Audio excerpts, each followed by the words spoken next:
Assalamualaikum warahmatullahi wabarakatuh.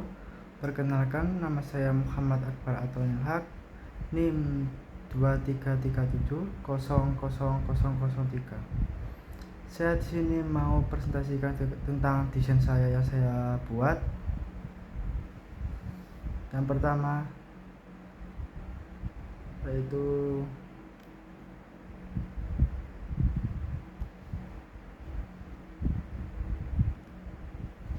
identifikasi masalah.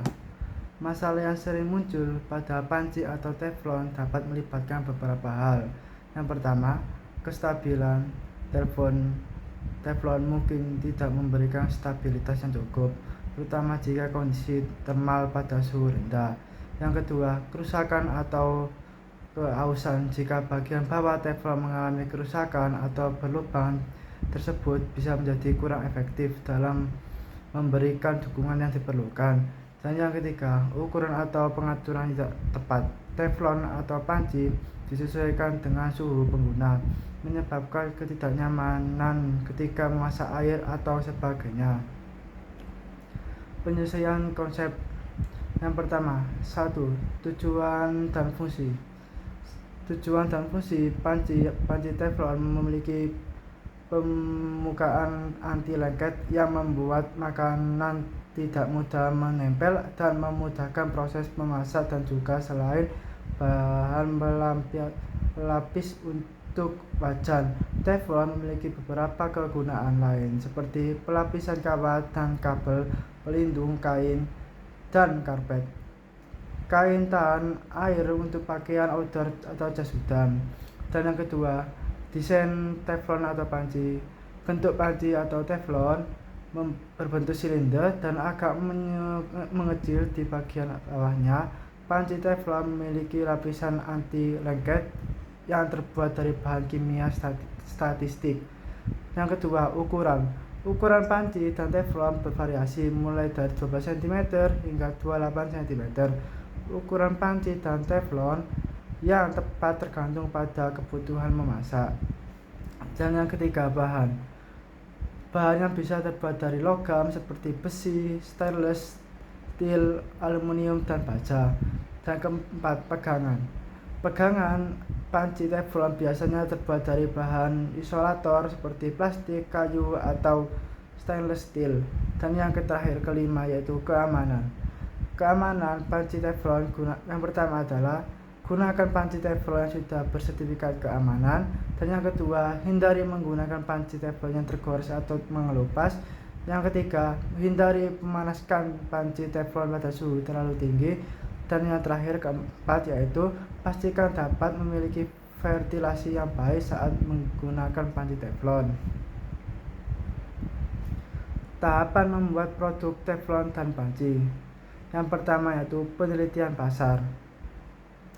Mengidentifikasi kebutuhan konsumen dan menentukan target pasar, menganalisis produk sejenis yang sudah di pasar. Dan yang kedua yaitu perencanaan produk. Menentukan desain produk, ukuran material, dan fitur tambahan lainnya. Dan yang ketiga yaitu pemilihan material.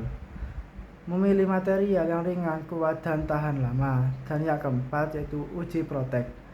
Menguji kekuatan dan ketahanan terhadap api yang tinggi. Dan yang kelima, produksi. Biasanya produksi dilakukan secara massal dengan memastikan kontrol kualitas yang ketat. Dan yang terakhir, keenam, yaitu distribusi. Memasarkan produk tersebut lewat offline atau sosial media, Shopee, Tokopedia, dan lain-lain. QFT dan HOQ. 1. Strategi pemasaran. Kita bisa memasarkan produk tersebut di toko offline dan online seperti Shopee dan Tokopedia. Dan yang kedua yaitu target pasar, yang menjadi sasaran utama produk ini untuk kalangan orang yang memasak dan biasanya memasak dengan suhu tinggi. Dan yang ketiga yaitu Quality Function Deployment atau singkat dengan QFD, bertujuan agar desain memenuhi ekspektasi pelanggan yang tepat atas masalah mereka. Dan yang terakhir yaitu keempat, House of Quality HOQ, yaitu bertujuan memahami secara jelas kebutuhan dan harapan konsumen, dan menghubungkan spesifikasi teknik industri. Kesimpulan, dari sini kita bisa menyimpulkan bahwa panci atau teflon yaitu alat masak yang terbuat dari aluminium atau politetrafluoroetilen, bertujuan terbuatnya agar tidak lengket saat digunakan. Bukan hanya itu, panci juga bisa ditemukan di pasar maupun di toko online. Semakin tinggi harga, semakin bagus kualitas yang didapatkan. Dan sini saya akan menampilkan desain saya, yaitu panci. Panci ini bisa berubah-ubah. Gagang panci bisa dilepas pasang dan bisa dipasang ke teflon. Jadi ini gagang ini bisa untuk dilepas pasang dengan mudah, hanya dipasang dan diputar untuk memasukkan di daerah lubang panci. Dan itu saja penjelasan dari saya. Wassalamualaikum warahmatullahi wabarakatuh.